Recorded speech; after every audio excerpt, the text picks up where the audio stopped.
Well, Robert Spencer has written a book called The Truth About Muhammad. It's published by Regnery Press. It's already a New York Times bestseller.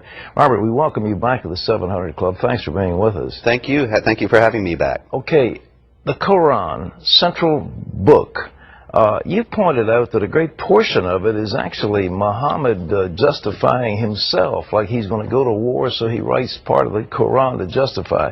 He wants to take his daughter-in-law as a wife, so he writes something to justify it. His little girl, Aisha, 9-year-old bride, is accused of adultery, so he does something to justify that. That doesn't sound like a book for all people of great moral truths. No, it certainly isn't, Pat. He got convenient revelations throughout his career. Revelations that, as you say, they justified what he wanted to do. And as a matter of fact, Aisha, his wife, remarked on that. When he did take Zainab bint Jahsh, the wife of his adopted son, as his own wife, and justified it by a divine revelation, Aisha said, "It seems that Allah is always ready to rush to grant you your desires." And that is indeed the case. Is this Quran actually a fraud? He borrowed extensively, what, from Jewish, Christian, Zoroastrian stories? Yes. There's a great deal of influence. There are a lot of scripture stories from both the Old Testament and the New Testament in the Quran, but they're not repeated as if someone is working from the written copy. It sounds as if he heard these stories told and then retells them and presents them as his own divine revelations.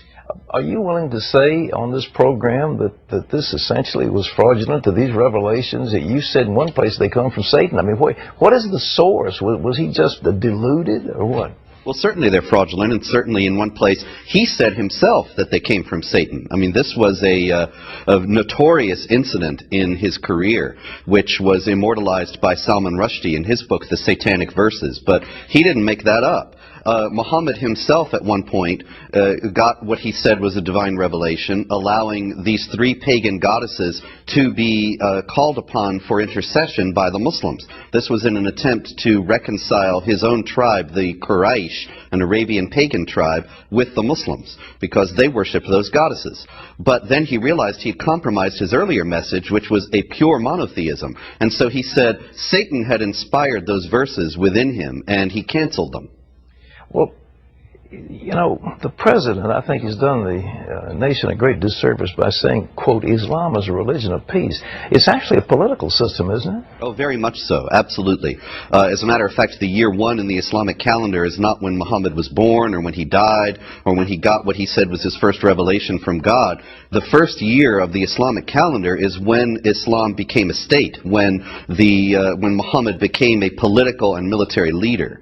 And Muhammad himself taught that the Muslims must wage war against unbelievers, offering them first, inviting them, in their words, to accept Islam, and if they refused that, inviting them to adopt the second-class status of the dhimmi, the second-class status that Jews and Christians suffered under for centuries under Islamic law, or third, to go to war with them. So conversion, subjugation, or war are Muhammad's orders for how to deal with non-Muslims, and that has been something that Muslims have obeyed throughout history. Robert, the West, a few years ago, you know, the famous Battle of Tours, when the Muslims were turned back at Tours and they began to recede into Spain, the West was united against this force. Right now, we don't seem to be united. We have political correctness. We don't want to call these people who they are. We say, oh, it's just the terrorists. It's not the good Muslims. Well, what's the deal? Well, there are peaceful Muslims, but unfortunately they do not have a leg to stand on in the teachings of Islam.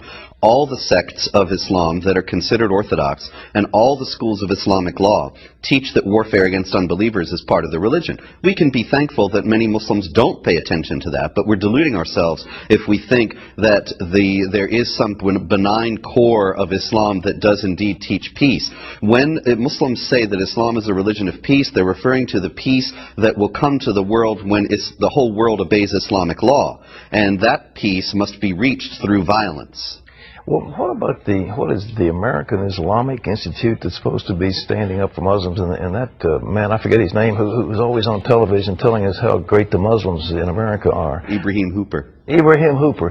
What's his background? Where does he get his money? Well, Ibrahim Hooper is an American convert to Islam, and where he gets his money in personally, I don't know, but I know that the Council on American Islamic Relations, the group that you're referring to, I think, has received many large donations from Saudis, and some of them have gone to a library project which puts the Koran and Islamic apologetics works into libraries all over the United States, libraries that incidentally do not have books that balance that perspective. What are we going to do? We seem to, because we're failing in our Christian beliefs, we don't seem to have a core set of values that can stand up against this militant faith or militant system. What are we going to do to counter it? Well, I think we do need to do exactly that, to recover our own values, and not just Christians, but we need to group together, I think, all the victims and potential victims of the Islamic Jihad. Christians, Jews, Buddhists, Hindus, everyone come together and say, look, we believe in the equality of dignity of all people, we believe in the equality of rights of all people before the law, we believe in freedom of conscience. These are all principles that come from the Judeo-Christian tradition, and I think we need to stand up for them unapologetically and say this is being challenged by those who wish to impose Islamic law upon us, and we're going to resist. If we don't do it, what's the consequence? Then they will succeed, because it's not just a military struggle, it's a cultural struggle, and as you have pointed out, we are not united, and we are in danger of losing because we don't have the will to stand up to this. And then Islamic law will be imposed, which is a very real possibility in Europe in the near future in some countries.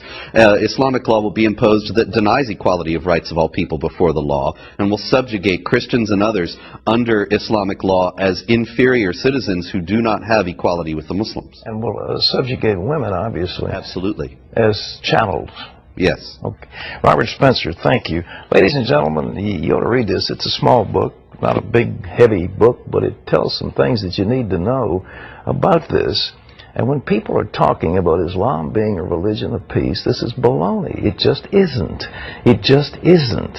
And Muhammad in the Quran is teaching warfare. So at the core of this faith is militant warfare against those who are not under submission. Islam means submission. It doesn't mean peace, it means submission. That's what Islam is. And they divide the world into two parts. Dar al-Islam, the world of Islam, the other is Dar al-Harb, the world at war. And if you're not under Islam, you're at war with them. And that's the core teaching, not just of the Wahhabis, but of all the madrasas that are training these thousands of young people. So yes, they're moderate Muslims, for which we're very grateful, who really don't probably understand what the Quran says.